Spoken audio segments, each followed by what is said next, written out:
pada saat seperti ini, saya teringat ada satu kisah itu.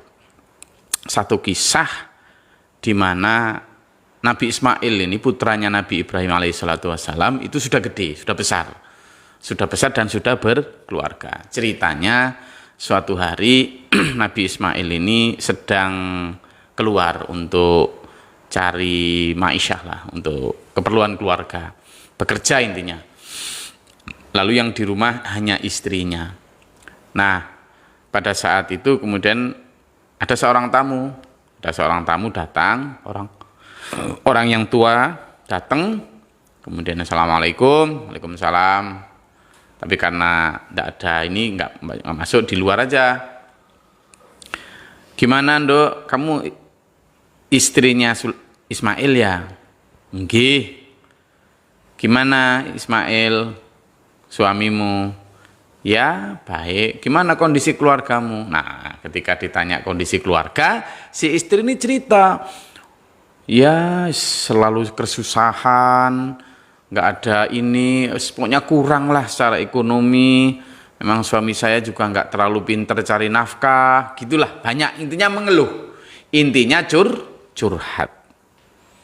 Mungkin kalau sekarang gitu ya minyak goreng langka, mungkin begitu juga ya. Intinya curhat tentang kondisi keluarga, sesuatu yang sifatnya domestik, sesuatu yang sifatnya private, diceritakan kepada itu. Nah, setelah cerita banyak, oh jadi gitu ya suamimu, iya enggak tahu gimana kok gitu, dan seterusnya. Lalu kemudian ya sudah Nduk, saya tak pamit gitu. Tamu yang sangat sepuh ini, saya tak pamit. Loh Pak, kok pamit? Nggak nunggu Pak Ismail? Ndak, wis nanti sampaikan saja kepada Ismail bahwa tadi ada tamu, apa ada pesan? Iya, pesan gini, nanti tolong suruh Ismail mengganti pintu rumahnya. Gitu aja ya. Oh iya, ndak masuk dulu? Ndak, wis terima kasih. Pergilah tamu itu. Kemudian datang suatu saat, beberapa lama Nabi Ismail datang lalu tanya, gimana tadi keadaan rumah? Nggak apa-apa, baik-baik aja. Tadi ada tamu? Iya ada tamu. Siapa? Nggak tahu, nggak mengenalkan diri, orang tua gitu loh. Terus apa ada pesan? Ada pesannya, katanya disuruh ganti pintu rumah. Oh gitu? Iya. Oh kalau gitu ya kamu dengan ini kemasi barang-barangmu, dan dengan ini kamu tak kembalikan ke rumah ibumu, rumah orang tuamu. Intinya kita tidak berjodoh. Loh kenapa begitu? Iya, asal kamu tahu bahwa yang tadi datang itu adalah Ibrahim bapakku, dan aku nggak tahu apa yang tidak kamu lakukan. Kamu tadi kenapa? Diceritakan bahwa dia tadi gini-gini. Oh iya, berarti memang kita tidak cocok. Karena itu dengan mohon maaf, dengan segala ini kamu tak pulangkan ke rumah orang tuamu. Singkat cerita, maka berpisahlah ini dengan istrinya. Lalu suatu saat setelah itu kemudian Nabi Ismail menikah lagi. Setelah menikah ini sekian lama kemudian kejadian yang sama kembali datang. Ada orang tamu sepuh datang, kemudian salam, setelah itu ditemui sang istri. Kemudian sama pertanyaannya, gimana kamu istrinya Ismail? Betul Pak. Terus gimana keadaan rumah tanggamu? Ya keadaan rumah tangganya sama, artinya apa yang terjadi pada saat dulu dengan istri pertama dengan ini sama. Nabi Ismail dari sisi ekonomi tetap sama. Tapi jawabannya si istri yang kedua ini, ya alhamdulillah, tetap diberi kecukupan Allah, yang penting disyukuri saja. Gimana ekonomi apa enggak kekurangan? Kurang dan tidak itu menurut saya ya tergantung kita. Insya Allah alhamdulillah baik, suami saya saleh, membimbing saya, menuntun saya, dan anak-anak alhamdulillah sehat semuanya, berkecukupan. Bener kamu ndak ada keluhan? Ndak, alhamdulillah. Ndak ada kurang, alhamdulillah. Tuh, dan itu tulus, betul-betul dilakukan dengan tulus, tidak ada satu patah kata pun curhat atau memperlihatkan kekurangan suami. Akhirnya ya sudah Nduk, kalau gitu aku tak pulang. Loh enggak Pak, nunggu Pak Ismail tanda. tak pulang saya. Nanti pesen ya gitu. Apa? Sampaikan kepada Ismail bahwa disuruh mempertahankan pintu kokoh ini. Gitu. Oh gitu, nggih, ngapunten, pulang. Ismail datang dari kerja, kemudian tanya, gimana keadaan rumah? Alhamdulillah baik. Tadi ada tamu, nggih. Apa ada pesen? Ada. Tadi orangnya tua, sepuh, pesen kalau sampean disuruh mempertahankan pintu kokoh rumahnya. Oh ya gitu, kalau begitu berarti kamulah jodohku, kamulah istriku, insya Allah dunia akhir. Loh emang siapa tadi mas? Itu adalah ayahanda Ibrahim, ayahku, disuruh mempertahankan kamu karena pintu rumah itu adalah kamu. Dulurku semua dimanapun berada, pintu rumah yang dimaksud oleh Nabi Ibrahim itu adalah gerbang dari rumah tangga. Sampean sebagai istri itu memikul satu marwah, dignity, kehormatan rumah tangga. Ketika suami sedang berangkat bekerja, maka kehormatannya ada di sampean. Bagaimana pintu itu? Apakah sampean akan buka dan tutup itu sesuai dengan kebutuhan dan izin suami? Ataukah dibuka dan ditutup itu berdasarkan nafsu? Pintu juga bermakna tentang informasi yang perlu dan tidak perlu dibagi kepada orang lain. Persoalan yang diceritakan oleh istri pertama tadi, itu adalah persoalan yang harusnya domestik, private, milik, hanya bisa didiskusikan dengan suami, bukan untuk disebar kemana-mana. Contoh dari istri pertama tadi, dulur, ayo kita jadikan pelajaran sekarang. Bagaimana tingginya angka perceraian di masa sekarang, di masa ini, dipicu oleh tidak cocoknya dan disinformasi. Seringkali kemudian tidak adanya komunikasi di dalam keluarga, malah kemudian komunikasinya dengan medsos, curhatnya ke medsos. Persoalan suami istri harusnya diselesaikan di dalam rumah tangga. Dan kehormatan masing-masing pasangan, suami menjaga kehormatan istri, istri juga menjaga kehormatan suami. Jangan pernah sekali-kali menceritakan kekurangan pasangan Anda kepada siapapun. Bahkan seandainya ditanya mertua sekalipun, usahakan sampean selesaikan itu berdua. Kenapa? Karena begitu sampean berdua melakukan ijab qabul akad nikah, itu sampean berdua itu sudah juga berjanji bahwa menjadi orang dewasa. Satu di antara ciri orang dewasa adalah able to solve yourself. Jadi bagaimana sampean mampu menyelesaikan your own problem. Problem sampean sendiri.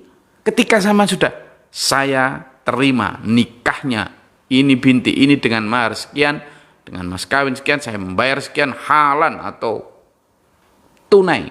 Itu saat itu bukan hanya tentang itu, tapi sampean mengatakan bahwa saya siap menjaga kehormatan istri saya, dan istrinya juga begitu, saya siap menjaga kehormatan suami saya. Oke, kalau sekarang misalnya ada perdebatan tentang bagaimana ekonomi sekarang yang dirasakan oleh banyak orang terpuruk, misalnya minyak goreng yang langka dan lain sebagainya. Di luar perdebatan apakah ada mafia yang bermain dan sebagainya, di luar perdebatan itu masuk ke persoalan rumah tangga, banyak persoalan rumah tangga yang muncul karena ketidakmampuan rumah tangga dalam memenuhi kebutuhannya. Tetapi di luar itu, bahkan seandainya pun seorang suami kekurangan sekarang misalnya ya, karena kondisi ekonomi yang semacam ini, kemudian belum cukup mampu untuk secara penuh mencari nafkah untuk keluarga, maka pinter-pinternya pasangan ini how to manage, bagaimana memanage itu, entah itu dengan downsizing atau memperkecil standar. Kalau kemarin katanya gitu, biasanya pakai minyak goreng banyak sampai penuh, sekarang mungkin sedikit saja. Berarti kan diambil positifnya misalnya. Saya tidak sedang mendukung kelangkaan minyak goreng loh ya. Tetapi saya ingin mengatakan bahwa kita di dalam memaknai ini dari kaca Nabi Ismail tadi, apapun yang terjadi di sekitar kita, jangan sampai itu menjadikan alasan buat pertengkaran di tengah keluarga kita. Jangan sampai suami nuntut-nuntut yang banyak-banyak. Ini apa rasanya kayak gini yang tadi saya contohkan dengan soto tadi itu kan. Itu sudah gimana kok. Tapi istri juga begitu. Ketika suami tidak mampu membeli harga minyak goreng yang tinggi, ya sudah, jangan cerita ke orang-orang. Gitu loh. Itu tadi ternyata istri yang kedua yang diridhai oleh Ibrahim untuk menjadi pasangan dari Ismail adalah istri yang mampu menjaga pintu rumah tangganya. Apa itu? Menjadi gerbang. Oh, berarti tinggi sekali itu, mulia sekali dan vital sekali posisi seorang istri. Demikian pula posisi suami. Jadi antara suami dan istri dalam konteks bagaimana keluarga sakinah mawaddah warahmah versi Nabi Ibrahim alaihissalatu wassalam adalah itu saling take and give, saling mengisi gitu. Dan itu tidak bisa kemudian kamu kok gini, kamu kok gitu, tidak bisa. Nah, sehingga apa dulur, gerbang itu menjadi simbol. Pertama kehormatan, kedua keamanan, ya toh. Ketiga tentang kepantasan. Keempat adalah tentang informasi. Nah, ini jadi privacy dan informasi ini yang sering kadang kita sekarang ini tinggalkan.